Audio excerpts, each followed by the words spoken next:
இப்போ என்ன செய்கிறாருன்னா அவருடைய ராஜ்யமானது அவருடைய குமாரனாகிய சாலமோனுக்கு போகிறார். சாலமோன் ஆரம்பிக்கும் போது அவர் நல்லா தான் இருந்தார். அவரை மாதிரி ஞானியும் கிடையாது, அவர் மாதிரி பணக்காரனும் கிடையாது, அவர் மாதிரி திரும்ப கெட்டு போனவனும் கிடையாது. நீங்கள் இந்த எபிரேயருக்கு எழுதின நிருபத்தில் 11வது அதிகாரத்தில் வரக்கூடியதில் இவர் பேர் இருக்காது. சில பேர்லாம் இருக்காது. சவுல் பேர் இருக்காது, இவர் பேர் இருக்காது, மற்ற எல்லா பேரும் இருக்கும் இல்லை. அவர் என்ன செய்கிறார், நல்ல ராஜதந்திரம் உள்ளவர், போர் வீரர். அவரும் திரும்ப பணம் சேர்க்க ஆரம்பித்தார்.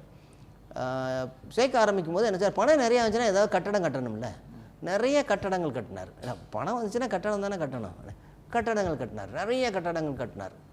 அதில் ஒன்று கர்த்தருக்கான ஆலயத்தை கட்டினார், பெரிய ஆலயத்தை கட்டினார். கர்த்தர் அவர் கட்ட சொன்னார். நான் கட்டி முடிச்சுட்டு ஜெபம் பண்ணும்போது சொன்னார், வானாதி வானங்களும் கொள்ளாத ஆண்டவர் எதுலேயே வாசம் பண்ண போகிறாரு அப்படின்னு சொல்கிறார். நீங்கள் இங்கே நீங்கள் கையெடுக்கும் பொழுது பரலோகத்தில் உள்ள பிதா, அப்போ இங்கே ஆண்டவர் இதை ஒரு கட்டடத்தை நீ ஆண்டவருக்காக நீ வைக்க முடியாது அப்படிங்கிறார். ஆண்டவர் முன்னாடி சொல்கிறார், நான் யார்ட்டையாவது கட்டடம் கட்டணும்னு சொன்னேனா அப்படிங்கிறாரு. முன்னாடியே கேட்குறேன், நான் யார்ட்டையாவது கட்டடம் கட்டுன்னு சொன்னேனா அப்படி. இன்றைக்கி தான் நம்ம கட்டடத்தை கட்டி எடுத்துக்கிட்டோம். ஆண்டவர் சொல்லிட்டாங்க எனக்கு கோபுரம் வேற கட்டுறோம். ஓகே சரி. சாலமோன் நிறைய கட்டடங்கள் கட்டுறாரு. இப்போ கட்டடம் கட்டுறதுக்கு 2-3 இது வேணும். ஒன்று மரம் வேணும், சரியா, நிறைய மரம் வேணும். 2வது ஆள் வேணும். 3வது பணம் வேணும். சரி, இப்போ பணத்துக்கு எங்கே போகிறது? வரி போர்டு, மக்கள் மேலே வரி போர்டு. அப்புறம் ஆளுகள் வேணும். என்ன செய்கிறது? மக்களை கொத்தடிமையாக்க. சரியா? இப்போ மரங்கள் வேணும். எங்கே போகணும்? இல்லை, வெளிநாட்டுக்கு போகணும். இப்போ வெளிநாட்டுக்கு போகிற இடத்துல அவன் சும்மா வெட்ட விட மாட்டான். என் பொண்ணையும் கட்டிக்க, நீயும் வெட்டிக்க அப்படின்மா. கட்டிக்க வெட்டிக்கோ